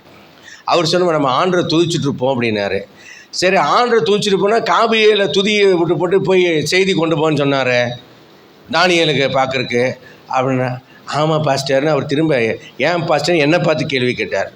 சரி, ஓய்வு இல்லாமல் துதிக்கிறான்னு சொன்னால் மிகா வேலை மோசேயினுடைய சரீரத்தை அவன் ஆர்கியூமெண்ட் பண்ணும்போது மிகா வேலை அனுப்பி அவனை பிசாசை துரத்தி விட்டுட்டு அப்புறம் என்ன பண்ணுறாரு வாங்குறப்ப மிகா வேலையை இடைவெளியை விட்டு போட்டு ஆண்டரை துதிக்க வந்தார் அப்படின்னு கேட்டேன். சரின்னு. ஆமாம் பாஸ்டர்னு. சரி, பல்லவ ராஜ்யத்தில் சும்மாவே உட்காந்தா போர் அடிக்காதா பாஸ்டர் அப்படின்னு அவர்கிட்ட நான் கேட்டேன். ஆமாம் பாஸ்டர். அப்போ என்ன பாஸ்டர் செய்கிறது? அப்போ ஏதாவது சாப்பிடணும், ஏதாவது குடிக்கணும், அப்போ தானே கொஞ்சம் நல்லா ஜாலியாக இருக்கும் அப்படின்னு அவர்கிட்ட சொன்னேன். அங்கே தான் ஒன்றுமே சாப்பிட முடியாது, அங்கே குடிக்கிறதுக்கு ஒன்றும் இல்லைன்னு. அப்போ தூதர்லையும் மண்ணாமல் பெய்ய பண்ணுறேன்னு சொல்லி வானத்தில் இஸ்ரவேலருக்கு போட்டார். அப்போ இஸ்ரவேல் ஜனங்கள் அதை இடித்து அப்பமா சுட்டு பனி போல் இருக்குது, மண்ணான இது என்னன்னு கேட்டு சாப்பிட்டானே, அது இனிப்பாக இருந்துச்சு, தேனிட்ட பணியாரம் போடுச்சுன்னு எழுதிப்பட்டிருக்கு. அப்போ அங்கே புசிப்பும் குடிப்பீங்கன்னா இந்த மண்ணை எங்கேருந்து வந்துச்சு பாஸ்டர்னு கேட்டேன். அதானே பாஸ்டர். அப்போ நான் கேட்டேன், உங்கள் சபையார் உங்கள்கிட்ட கேள்வி கேட்டேன், நீங்கள் அதானான்னு சொல்லிட்டு இருப்பீங்களா? என்ன பாஸ்டர் இதை பற்றி சொல்கிறீங்க அப்படின்னு கேட்டேன். அப்போ ஒன்று தெரிந்து கொள்ளுங்கள், புதிய வானம் புதிய பூமி இதெல்லாம் இருக்குது. இந்த அழிவுக்குரிய இந்த சரீரத்துக்கே அழிவுக்குரிய ஒரு ஆகாரத்தை கொடுத்து இதை போஷிக்கிறார். அழிவில்லாத ஒரு சரீரம் இருக்கிறது. அந்த சரீரத்தில் தேன்கூட்டையும் மீனையும் இயேசு கிறிஸ்து புசிக்கிறார். புரியுதா? அப்போது நமக்கு லாசருவின் மடியில், சார் ஆபிரகாமின் மடியில் லாசரு தேற்றப்படுகிறானுங்கிறாரு. இங்கே ஐஸ்வர்யன் உட்காந்துட்டு நுனி விரலில் தண்ணியை தோச்சு என் வாயில் விடுங்கிறான். அப்போ லாசருக்கிட்ட அங்கே தண்ணி இருக்குதுன்னு அர்த்தம். நான் தப்பாக எதுவும் சொல்லலையே. ஐஸ்வர்யவான நாங்கள் நரகத்தில் இருக்கிறான், அக்கினிக்குள் இருக்கிறான். இப்போ ஆபிரகாமை பார்த்து என்ன சொல்கிறான்? லாசரு தன் நுனி விரலினாலே தண்ணீரை துவைத்து என் நாக்கில் கொண்டு வந்து விட்டா நல்லா இருக்கும் அப்படிங்கிறான். அப்போ லாசரு பக்கத்தில் தண்ணி இருக்குதுன்னு அர்த்தம். அப்போ லாசரு தேட்டரை போடுறாருன்னா தொட்டில் கட்டி ஆபிரகாம் வந்து வரோ ஏ ராஜாத்தி என் கண்ணு பொண்ணு தூங்கு, ஏன் ராஜா தூங்குன்னா தட்டி இருப்பார். தேட்டர் பண்ணுறதுனா என்ன அர்த்தம்னா, அவன் எதெல்லாம் அங்கே அனுபவிக்கலையோ அதெல்லாம் அவனுக்கு கொடுத்துருப்பாங்க அப்படின்னு நான் கற்பனை பண்ணுறேன். பைபிள் இல்லை, என்னை அந்தி கிறிஸ்துவாக்கி விட்றாதீங்க. ஒரு கற்பனையாக நான் சொல்கிறேன். ஏன்னா ஒருவேளை அந்த மன்னாவை கொடுத்துருந்துருக்கலாம், இஸ்ரவேலர் சாப்பிட்ட மன்னாவை கொடுத்துருக்கலாம். இங்கே கிடைக்காத இந்த அசுத்தம் பிடிச்ச தண்ணீருக்கு பதிலாக ஜீவ தண்ணீரை இந்த ஆவிக்குரிய சரீரத்துக்கு கொடுத்து ஜீவ தண்ணீரை பானம் பண்ண. ஏன்னா ஹை குவாலிட்டியான சரீரத்துக்கு ஹை குவாலிட்டியான ஃபீடிங்ஸை கர்த்தர் கொடுத்துருப்பார். நீங்கள் இப்படியே சிந்திச்சு பாருங்கள். அந்தி கிறிஸ்துவா மட்டும் மாறி போயிடாதீங்க. நீங்களாம் ஒரு கதை எழுதிடாதீங்க. வசனத்துக்கு உட்பட்டு சிந்திச்சு பாருங்கள். அங்கே நமக்கு ஒரு மகிமையான வாழ்க்கை இருக்கிறது, அது வெளிப்படுத்தப்படலை. அதனால் அதை பற்றி சொல்லாதனால மக்களுக்கு அது மேலே நம்பிக்கையோ ஆசையோ வரல. அப்போ நல்லா தெரிஞ்சுக்குங்க, நித்திய ஜீவனை எதுக்கு எனக்கு கொடுக்கிறார் என்றால், எனக்குன்னு ஒரு உலகம், எனக்குன்னு ஒரு வாழ்க்கை, எனக்குன்னு ஒரு சாம்ராஜ்யம், எனக்குன்னு ஒரு உறவுகள் எல்லாமே அங்கே கட்டமைக்கப்பட்டு பூமியில் நான் ஆண்டவருக்காக வாழ்ந்த வாழ்க்கைக்கு பதிலாக அங்கே கர்த்தர் எனக்கு ரிவார்டு கொடுப்பார். இந்த உலகத்தில் ஐஸ்வர்யம் போல எல்லாத்தையும் அனுபவிக்கணும்னு நினைக்கிறவனுக்கு அந்த வாழ்க்கை கிடைக்காது. ஆனால் எனக்கு அங்கே வாழ்க்கை கிடைக்கும். ஆனால் அங்கே கொள்வினை கொடுப்பினை இல்லை, அங்கே அழுகை இல்லை, கண்ணீர் இல்லை, அலறுதல் இல்லை, வருத்தம் இல்லை, வியாதி இல்லை, சஞ்சலம் இல்லை. அது முற்றிலும் ஒரு பாசிட்டிவான ப்ராஸ்பரிட்டியான ஒரு ஏரியாவாக இருக்கும். அங்கே நெகட்டிவுக்கோ, இருளுக்கோ, அசுத்தங்களுக்கோ, பாவங்களுக்கோ, அழிவுக்கோ, அனைத்துங்களுக்கோ அங்கே இடமில்லை. அல்லேலூயா. அங்கே எல்லாமே மேன்மையுள்ளதாக இருக்கும். அந்த மேன்மையான தரம் உயர்த்தப்பட்ட வாழ்க்கைக்கு தான் கர்த்தர் எனக்கு நித்திய ஜீவனை கொடுக்கிறார். அல்லேலூயா. அப்போ இந்த நித்திய ஜீவன் அடையணும்னா யோவான் 5:39 சொல்கிறது, வேத வாக்கியங்களை ஆராய்ந்து பாருங்கள், அவைகளால் நித்திய ஜீவன் ஒன்று என்று எண்ணுகிறீர்களே என்று எழுதப்பட்டிருக்கிறது. ஆகவே நித்திய ஜீவனை நாம் பெற்றுக்கொள்ள நாம் ஓடணும். பிலிப்பியர் 3ஆம் அதிகாரம் 10, 11, 12 வசனத்தில் பவுல் சொல்கிறார், அந்த மேன்மையான உயிர்த்தெழுதலை அடைவதற்கு எல்லாவற்றையும் நஷ்டம் என்று விட்டேன், குப்பையுமாக எண்ணுகிறேன் என்றார். அப்படியானால் நித்திய ஜீவனை அடைய வேண்டும் என்றால் இந்த உலகத்தின் மேன்மையை விட்டுட்டு, அனித்தியமான பாவ சந்தோஷங்களை விட்டுட்டு, நித்திய ஜீவனுக்கு ஏதுவாக லக்கை நோக்கி உயிர்த்தல ஒரு பரிசுத்தத்தை பூர்ணப்படுத்துகிற ஒரு வாழ்க்கைக்கு நேராக நாம் ஓட வேண்டியவர்களாக இருக்கிறோம். பரிசுத்தம் உள்ளவன் இன்னும் பரிசுத்தமாகட்டும், நீதி செய்கிறவன் இன்னும். வெளிப்படுத்தல் 22:9 என்று நினைக்கிறேன். அந்த வசனத்தின் அடிப்படையில் 22:11, பரிசுத்தமுள்ளவர் இன்னும் பரிசுத்தமாக இருக்கட்டும், நீதி செய்கிறன்னு செய்யட்டும், அநியாயம் செய்கிற இன்னும் அநியாயம் செய்யட்டும், அசுத்தமாக இருக்கிற இன்னும் அசுத்தமாக இருக்கட்டும்ங்கிறார். 2 கேட்டகரி தான். நான் நித்திய ஜீவனுக்கு நேராக போகிறேன் என்றால் நான் இன்னும் பரிசுத்தம் அடைவேன், நான் இன்னும் நீதி செய்கிறவனாய் மாறுவேன். அல்லேலூயா. 5ஆவதாக சொல்லி நான் முடிக்கிறேன். தேவன் எனக்காக ஆயத்தம் பண்ணி இருக்கிறது என்னவென்றால் 2 பேதுரு 3ஆம் அதிகாரம்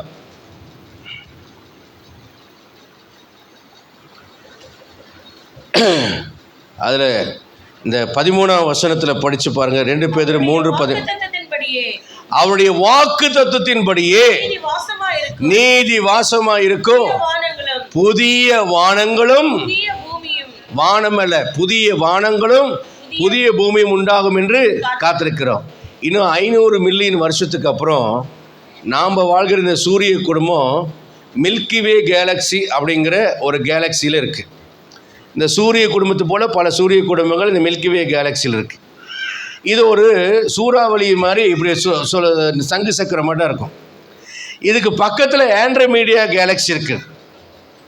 இப்போ வானத்தில் பார்த்தீங்கன்னா அப்படியே வெளிச்சமாக ஒரு பிளவு மாதிரி இருக்கும். அதுதான் ஆண்ட்ரோமீடியா கேலக்சியினுடைய அந்த நம்முடைய கேலக்சியோட விளிம்பு. இந்த 500 மில்லியன் வருஷத்துக்கு அப்புறம் இந்த மில்கிவே கேலக்சியும் ஆண்ட்ரோமீடியா கேலக்சியும் ஒன்றோடு கொலாய்ட் ஆகிடும். அதாவது ஒன்றோடு ஒன்று மோதி ஒரே கேலக்சியாக மாறிடுமா. அப்போ ஒரே கேலக்சியாக மாறும்போது கிரகங்கள் இடம் மாறிடுமா. ஒரு சூரியனுக்கு பதிலாக 2 சூரியன் இருக்கலாம், அல்லது சூரியன் கூட இல்லாமல் போகலாம் அப்படின்னு சொல்லிட்டு விஞ்ஞானிகள் சொல்கிறாங்க. அப்போ புதிய வானங்கள் உண்டாகுங்கிறான். ஒரு 50 வருஷம் அல்லது 80 வருஷத்துக்கு முன்னாடியெல்லாம் இதை சொன்னால், பைபிளை பற்றி பேசினா கட்டுக்கதை, என்ன வானம் இருக்குது, சூர்யா, அதுக்கு மேலே என்ன இருக்குது அப்படின்னு பேசுவாங்க. இப்போ தான் விஞ்ஞானிகள் இந்த ஹப்பிள் டெலிஸ்கோப்பு இதெல்லாம் வானத்தில் விட்டதுக்கப்புறம் வாயேஜர் 1, வாயேஜர் 2லாம் விட்டு, வாயேஜர் 2 வந்து இப்போ நம்முடைய சூரிய குடும்பத்தை தாண்டி வெளியே போயிட்டுருக்கு, ஃபோட்டோலாம் அனுப்புது. இப்போ தான் வானம் வந்து அளக்கப்பட முடியாத வானங்களாக இருக்குது. வானத்தில் ஒரு சின்ன புள்ளியைத்தான் நம்ம தெரிந்து கொள்கிறோம். அதில் பல லட்சம் கோடி கேலக்சிகள் இருக்குது. ஒரு கேலக்சின்னா பல 1000 கோடி சூரியன்களையும் கிரகங்களையும் கொண்டது தான் ஒரு கேலக்சி. அந்த மாதிரி பல லட்சம் கேலக்சி ஒரு புள்ளி வச்ச இடத்துல, டெலிஸ்கோப்பில் பார்த்த இடத்துல இருக்கான். அப்போனா வானத்தை எப்படி அளக்கிறது? அவ்வளோ பெரிய வானத்தை உண்டாக்கினவர் உங்களை என்னை நினைக்கிறதுக்கு நாம் ஏமாத்துறோம். இப்போ ஆண்டவர் என்ன பண்ணுறாராம், அவ்வளோ பெரிய ஆண்டவராக இருந்தாலும் மனுஷனாகிய நம்மோடு வாழ்கிறதுக்காக புதிய வானத்தையும் புதிய பூமியும் படைக்க போகிறாராம். எப்படி அப்படின்னு நீங்கள் பார்த்தீங்கன்னா, பைபிள் இதெல்லாம் கட்டுக்கதையாக போட்டிருக்கா அப்படின்னா இல்லை, விஞ்ஞானத்தோடு ஒத்து போகிற ஒரு விஷயம். எப்படி அப்படின்னு நீங்கள் பாருங்கள். இப்போ வெளிப்படுத்துகிற விசேஷம் 6ஆம் அதிகாரத்தில் 12-14 வசனத்தை படிங்க. கண்டேன். 6ஆம் முத்திரையை உடைக்க கண்டேன். பூமி மிகவும் அதிர்ந்தது. சூரியன் கருப்பு கம்பளியை போல அவ்வளவுதான். சூரியன் கருப்பு கம்பளி போல கருத்துது. எப்போ சூரியன் கருப்பு கம்பளி போல கருக்கும்? யூடியூப்பில் போய் நீங்கள் பார்த்தீங்கன்னா பிளாக் ஹோல்னு போட்டிங்கன்னா சூரியனை பற்றி பார்த்தீங்கன்னா சூரியன் இன்னும் கொஞ்ச நாளில் அதோட எரிபொருள் தீர்ந்தோடனே அது வந்து ரெட் ஜெயிண்ட்டாக மாறிடுமா, சிகப்பாக மாறிடுமா. சிகப்பாக மாறினதுக்கப்புறம் பெருசாக விரிவடையுமா. அப்போ விரிவடையும் போது எல்லா பூமி, வெள்ளி, புதன், ப்ளூட்டோ வரைக்கும் இருக்கிற கோள்களை உள்ளே இழுத்துருமா. உள்ளே இழுத்துட்டு சூரியன் வந்து ஒரு கருந்துளையாக மாறிடுமா. ஆகாயத்து கரும்புணர்களை உண்டாக்குறீங்கன்னு சங்கீதத்தில் போட்டிருக்கேன். எனக்கு ரொம்ப ஆச்சரியம். அது இந்த நூற்றாண்டில் தான் அந்த பிளாக் ஹோல் அப்படிங்கிற ஆகாயத்து கரும்புணர்களை கண்டுபிடிச்சிருக்காங்க. அது எத்தனை சூரியன்களை விழுங்கினாலும் அந்த சூரியனுடைய வெளிச்சமே இல்லாத அளவுக்கு அந்த கருந்துளை இருக்குமா. அது விரிவாயிட்டே போயிட்டுருக்குமா. நம்முடைய சூரியனும் ஒரு கருந்துளியாக மாறின்னு போட்டிருக்கு. அப்பத்தான் நடக்கிற விஷயத்தை பார்க்குறோம். சூரியன் கருப்பு கம்பளி போல கரைத்தது, சந்திரன் ரத்தம் போல ஆயிற்று. எப்போ சந்திரன் ரத்தம் போல ஆகணும்னா சன்லைட் கரையும் போது சந்திரன் ரத்தம் போல ஆகும். அத்திமரம் பெருங்காட்டினால் அசைக்கப்படும் போது காய்கள் உதிர்றதுக்கு போல நட்சத்திரங்கள்லாம் எப்போ வந்து விழுகும்? எரிகிற நட்சத்திரங்கள் எப்போ வந்து விழுகும்னா பிளாக் ஹோல் ஆகும்போது நட்சத்திரங்களை சூரியன் இழுத்து கொள்ளும். அதாவது கருப்பு புனலாய் மாறின, கரும்புள்ளியாக மாறின சூரியனுக்கும் அதுதான் அப்படியே இழுத்துக்கொள்ளும். இதைத்தான் அங்கே பைபிளில் எழுதியிருக்கார். வானம் சுருட்டப்பட்ட புஸ்தகம் போல விலகி போயிட்டு அப்படின்னா எல்லா கோளும் எல்லாம் போனோன்னு வெளிச்சமே இல்லாமல் போயிடும். அதே சொல்றார், சுருட்டப்பட்ட புஸ்தகத்தை போல வானம் விலகி போயிடுச்சு. இது விஞ்ஞானிகள் ஒத்துக்கொள்கிற உண்மை. அந்த மாதிரி நடந்ததை வீடியோ பண்ணி வச்சுருக்காங்க. பிளாக் ஹோல் மூலிமா அப்படி இழுக்கப்பட்டதை ஏற்கனவே பதிவு பண்ணி வைத்திருக்காங்க. வேதம் இதை 2000 ஆண்டுகளுக்கு முன்பாக யோவானுக்கு ஆவியானவர் வெளிப்படுத்தி எழுதி வைத்திருக்கிறார். அல்லேலூயா. அப்போ நம்ம எவ்வளோ பயத்துடன் நடுக்கத்துடன் நம்மளுடைய ரட்சிப்பு நிறைவேற நம்ம பிரயாசப்படணும். அடுத்தது நீங்கள் பார்த்தீங்கன்னா மலைகள் தீவுகள்லாம் போயிடுச்சுன்னு போடுறாரு. இன்னொரு வசனத்தை படிப்போம். வெளிப்படுத்தல் 20ஆம் வசனம், 20ஆம் அதிகாரம் 11ஆம் வசனத்தை படிங்க. வெளிப்படுத்தல் 20:11. பின்பு நான் பெரிய வெள்ளை சிங்காசனத்தையும் அது மாதிரி வீற்றிருக்கிறவன் கண்டேன். அவருடைய சமூகத்திலிருந்து பூமியும் வானமும் அகன்று போயின, அவைகளுக்கு இடம் காணப்படலை. பெரிய சிங்காசனத்தில் ஆண்டவர் உட்கார்ந்துருக்கிறது எல்லா ஆத்துமாக்களும் பார்க்கும். அந்த நாள் வரும். அல்லேலூயா. நல்லவர் அல்லேலூயா சொல்லுங்க. எதுக்கு வந்து அவர் வந்து நிற்கிறாரு அங்கே? அவர் சமூகத்திலிருந்து வானம் பூமி அன்று போனால் அவருக்கு இடம் காணப்படல. அடுத்த வசனம் பாருங்க, எல்லாரையும் நியாயம் திருப்பதற்காக அவர் எழுப்புவார். சின்ன வயசுல இப்போ எபி மாதிரி இருந்தாலும் சரி, இல்லை இந்த சின்ன பசங்களாக உட்காந்துருக்காங்களே, இந்த பிரான்சிஸோட பையன், இந்த மாதிரி இருந்தாலும் சரி, உங்களை பாவம் செஞ்சீங்கன்னா கர்த்தர் உங்களை நியாயம் திருக்கிறதுக்காக உங்களை வைத்திருப்பார். சின்னவங்களாம் பரலவம் போயிடுவாங்கன்னு நினச்சிக்காதீங்க. ஏன்னா இப்போ சின்ன வயசுலேயே என்ன பண்ணுறான்? கொலை பண்ணுறான். 1ஆம் வகுப்புலேயே லவ் லெட்டர் கொடுக்குறான். இவன் எப்படி பரலவம் போவான்? கண்டிப்பாக போமா. ஆண்டவர் இருந்த காலத்தில் சின்ன பையன் வேற. அப்போ 10 வயசு வரைக்கும் தாய்ப்பால் குடித்தாங்க, உலகமே தெரியாது, அது குழந்தை. ஆனால் இன்னைக்கு 2 வயசுலேயே அப்பனையும் ஆத்தாலையும் போட்டு தள்ளுற மாதிரி இருக்குது குழந்தைங்க. சரியா? அதனால் மனுஷன் நினைவுகள் பொல்லாதவங்களாக மாறிடுச்சு. சிறியோரையும் பெரியோரையும் தேவன் நியாயந்திருப்பார். புஸ்தகங்கள் திறக்கப்படும். என்னென்ன புஸ்தகம்? அவையவையின் புஸ்தகம் இருக்கு. அடுத்தது இன்னான் பிறந்தான்னு சொல்லிட்டு எழுதப்படுகிற ஒரு புஸ்தகம் இருக்கிறது. அடுத்தது பார்த்தீங்கன்னா ஜீவ புஸ்தகம் இருக்கு. அப்புறம் பார்த்தீங்கன்னா ஞாபக புஸ்தகம் இருக்கு. இந்த ஞாபக புஸ்தகத்தில் நீங்கள் என்னென்ன பேசுனீங்களோ, நீங்கள் என்னென்ன செஞ்சீங்களோ எல்லாத்தையும் எடுப்பார். முதல்லலாம் சொல்லுவாங்க, ஒரு 50 வருஷத்துக்கு முன்னால் இவ்வளவும் உலகத்தோடு அத்தனை மனுஷனுடைய ஹிஸ்ட்ரியும் வைக்க முடியுமா? இன்றைக்கி ஒரு கம்ப்யூட்டர் சின்ன சிப்பில் எத்தனையோ விஷயங்களை பதிக்க முடியுது. அப்போ ஆண்டவர் நாள் வச்சுருக்க முடியாதா? அத்தனையும் நான் செய்யவே இல்லைன்னு நீங்கள் புழுகுவீங்க. அவர் அப்படியே படமாக போட்டு காமிச்சிடுவார். உங்கள் ஞாபக சக்தியை ஓட்டி விடுவார். அப்படியே நீங்களே ஐயோ நான் பரலோகத்துக்கு வரல, நான் நரகம் போயிடுறேன், நீங்களே என்ன பண்ணுறீங்க? எட்டி குச்சி போயிடுவோங்க. புஸ்தகங்கள் திறக்கப்பட்டன, அவர் எழுதப்பட்டபடி மருத்துவர் தங்கள் கிரியைகளுக்கு தக்கதாக நியாயத்தீர்ப்பு அடைந்தார்கள். இதுக்கு அப்புறம்தான் புதிய வானம் புதிய பூமியை கர்த்தர் உருவாக்குறார். அடுத்த அதிகாரம் 21ஆம் அதிகாரம் 1-2 வசனத்தை படிங்க. பின்பு நான் புதிய வானத்தையும் புதிய பூமியும் கண்டேன். முந்தின வானம் முந்தின பூமியும் அழிந்து போன இந்த பூமி இந்த வானம் எல்லாம் அழிஞ்சு போயிருச்சு. புதுசா ஒரு பூமி உண்டு பண்றார். யோவான் 14ஆம் அதிகாரம் 2-3 வசனத்துக்கு இப்போ வருவோம். ஆண்டவர் சொல்றார், உங்கள் இதயம் கலங்காதிருப்பதாக தேவனிடத்தில் விசுவாசமாயிருங்கள், என்னிடத்தில் விசுவாசமாயிருங்கள் சொல்லிட்டு அவர் சொல்றாரு, இதோ என் பிதாவின் வீட்டில் அநேக வாசஸ்தலங்கள் இருக்கிறது, அவையில் ஒன்றை உங்களுக்காக ஆயத்தம் பண்ண போகிறேன். அப்படி இல்லாதிருந்தால் உங்களுக்கு சொல்லியிருப்பேன். நான் ஆயத்தம் பண்ணின பின்பு நான் இருக்கும் இடத்தில் நீங்கள் இருக்கும்படி உங்களை வந்து அழைத்து கொண்டு போவேன் என்று சொல்லியிருக்கிறார். அல்லேலூயா சொல்லலாமா? இப்போ அடிக்கடி அவருடைய வருகையை கல்யாணத்துக்கு ஒப்பாக சொல்றதை நம்ம பார்த்துக்கிறோம். இந்த வசனத்தையும் இஸ்ரவேல் ஜனங்களுடைய கல்யாணத்தையும் கொஞ்சம் ஒப்பிட்டு பார்க்க உங்களுக்கு சொல்லிக் கொடுக்குறேன். வெளியில் உன் வேலையை எத்தனைப்படுத்தி வயலில் ஒழுங்காக்கி பின்பு வீட்டை கட்டுன்னு நீதிமொழிகளில் வசனம் இருக்கிறது. ஒரு இஸ்ரவேல் இருக்கக்கூடிய இப்போ யாரை சொல்லலாம், தம்பி உன் பேர் என்னையா? ஆமாம், மனுஷுக்குப்பா எல்லாத்துக்கும் தெரியுங்கிறதுக்காக சொன்னேன், எனக்கு தெரியும், சமாளிச்சிட்டேன். விஷால். இப்போ விஷாலுக்கு வந்து கல்யாணம் பண்ணணும்னு ஆசை வந்துருச்சு. இப்போ அவங்க அப்பாட்ட போய் சொல்கிறார், அப்பா நான் கல்யாணம் பண்ணணும்னு. அவங்க அப்பா என்ன சொல்கிறாரு, வாடான்னு கூட்டிகிட்டு போகிறார். கூட்டிகிட்டு போனால் தரிசாக கிடக்கிற ஒரு 10 ஏக்கரை இடத்த காமிக்கிறார். காமிச்சு இதெல்லாம் உன்னோட தாங்கிற, என் கல்யாணத்துக்கு இந்த இடத்துக்கு என்னப்பா சம்மந்தங்கிறார். இங்கே வர கல்யாணம் பண்ணால் உன் பொண்டாட்டிக்கு என்ன போடணும்? சோறு போடணும். இந்த இடமெல்லாம் உன்னோடது. முதல்ல இது சாப்பாடு விளையிற இடமா மாற்று, வருமானத்தை உண்டாக்கு அப்படிங்கிறார். இவர் என்ன பண்ணுறாரு, மாங்குன்னு அங்கே வெட்டி அப்படியே அதை என்ன பண்ணுறாரு, வயலாக மாற்றி பொண்ணு கல்யாணம் பண்ணுற ஆசையில் வயலை சீக்கிரமாக உருவாக்கிட்டார். 1 வருஷத்தில் வயல் ரெடி ஆகிடுச்சு. அப்பாட்ட வந்து சொல்கிறார், அப்பா வயல் ரெடி ஆகிடுச்சு, வருமானம் வந்துடுச்சு, கல்யாணம் பண்ணிவை. ஏன்னா வந்தால் நானும் என் பொண்டாட்டி பொண்டாட்டி விட்டுட்டு நாங்கள் வெளியே போகணும். இது எங்கள் அப்பா எனக்கு சொல்லி நான் கட்டின வீடுறா, உனக்குன்னு ஒரு வீடு பொண்டாட்டி கொண்டு வந்து உட்கார வைக்கிறதுக்கு ஒரு வீட்டை கட்டுறான் அப்படிங்கிறார்.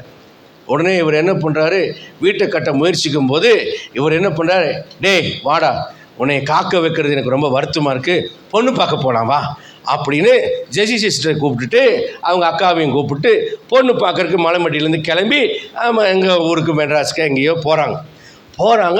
ஒரு அழகான பொண்ணை பார்த்தோன்னே விஷாலுக்கு தலையே சுற்றி போச்சு.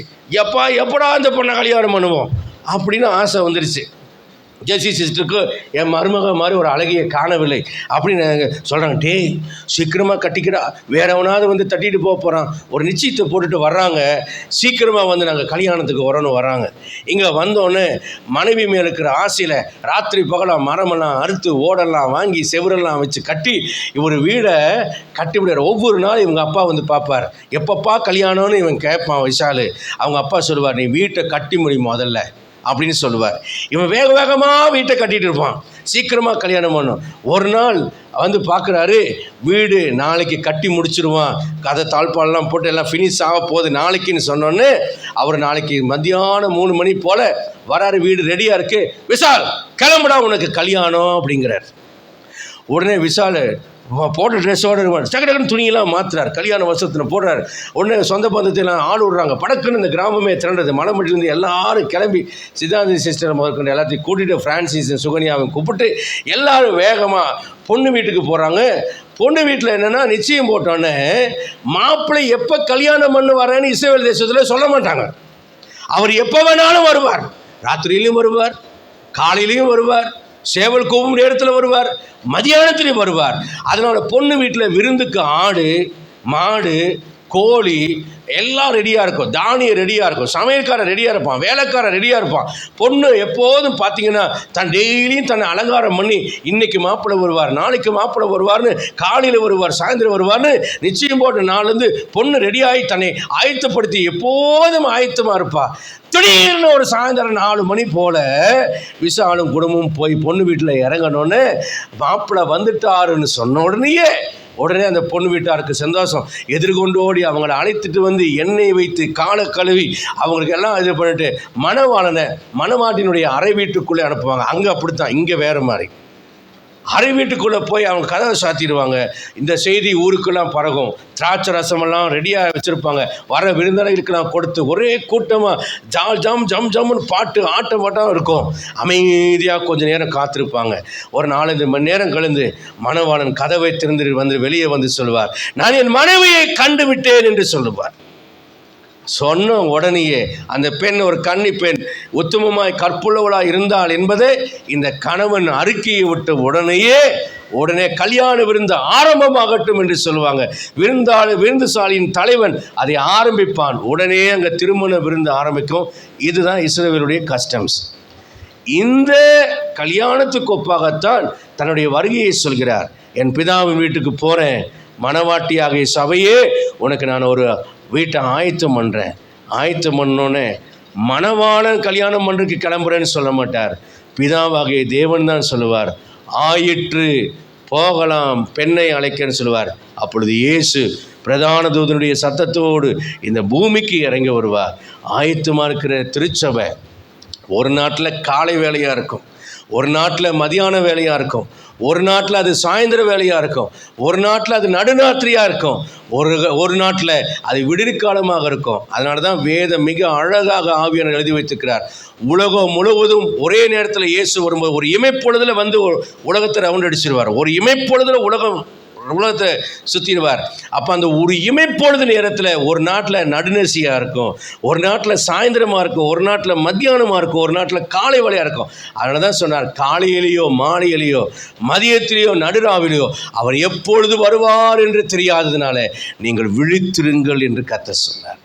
என் அன்புக்குரிய அருமையான சபையே, ஆண்டவர் இயேசு வரப்போகிறார். அவர் தாமதிக்கிறார் என்று நினைக்காதுங்க.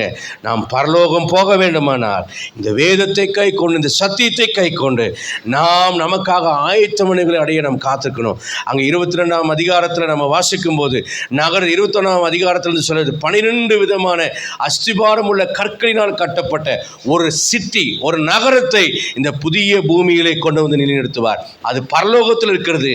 அது பரலோகத்திலிருந்து ஒரு நகரம் இறங்கி வரும். அதுக்கு ராக்காலம் இருக்காது. அதுக்கு வெளிச்சம் கொடுக்க ஆட்டுக்குட்டியானவரே வெளிச்சமா இருப்பார். அங்கே ஜீவத்தன்னுள்ள நதிகள் ஓடும். அங்கே நதியின் கரையில் 12 விதமான ஜீவ விருட்சங்கள் இருக்கும். எதற்காக என்றால் நாம் பறித்து புசிப்பதற்காக. அல்லேலூயா. அங்கே மறைவான மன்னா வைத்திருக்கிறார். 7 சபைகளுக்கு அவர் சொல்லும்போது, நான் ஜெயங்குலவனோ அவனுக்கு நான் மறைவான மன்னாவை தருவேங்கிறார். 7 சபைகளுக்கும் 7 ரிவார்டை சொல்கிறார். 7 விதமான பலன்களை தரப்போகிறார்.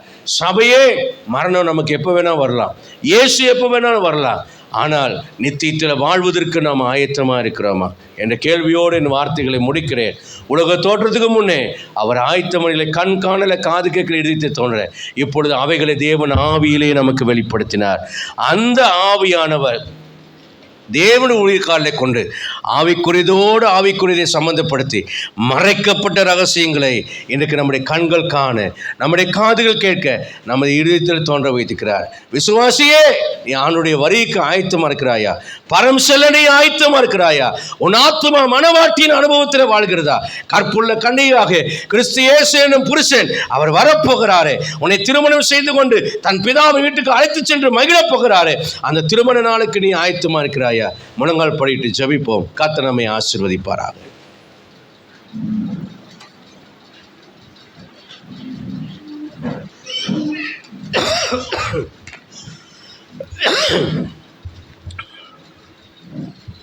ஒவ்வொரு நாளும் அவருடைய வருகையை தியானம் செய்யுங்கள்.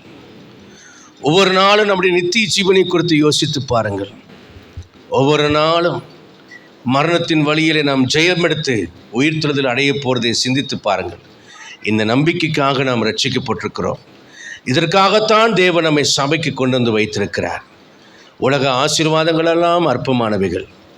இம்மைக்காக தேவனை நாம் தேடாதிருப்போம், மறுமைக்காக தேவனை தேடுவோம். கர்த்தர் நம்மை ஆசீர்வதிப்பாராக. பரிசுத்தமான பிதாவே, இந்த நல்ல வேளைக்காய் நாங்கள் ஜெபிக்கிறோம். தேவ சமூகத்தில் எங்களை தாழ்த்தி அர்ப்பணம் செய்கிறோம். நித்தியத்துக்கு அடுத்த காரியங்களை எங்கள் ஆண்டவர் உலகத் தோற்றத்துக்கு முன்னே எங்களுக்காக ஆயத்த மனைவிகளை காணும் கண்களும் கேட்கும் காதுகளும் உணரும் இருதயத்தை தந்தீர். மத்தியில் நாங்கள் வாசிக்கும் போது காணாதிருக்கும் கண்களையும் கேளாதிருக்கும் காதுகளையும் கேட்டும் உணர்வறியாத இருதயத்தை கொடுத்து அவர்கள் இறுதியை கொழுக்க பண்ணியிருக்கிறேன் என்று கர்த்தாவே இந்த ஜனங்களுக்கு அருளப்படவில்லை, பரலோக ராஜ்யத்தின் ரகசியங்களை அறிய இவர்களுக்கு அருளப்படவில்லை என்று இஸ்ரவேல் ஜனங்களை தள்ளி வைத்து எங்களுக்கு இந்த சத்தியத்தை வெளிப்படுத்தி கொடுத்தீரே, உமக்கு நன்றி ஆண்டவரே.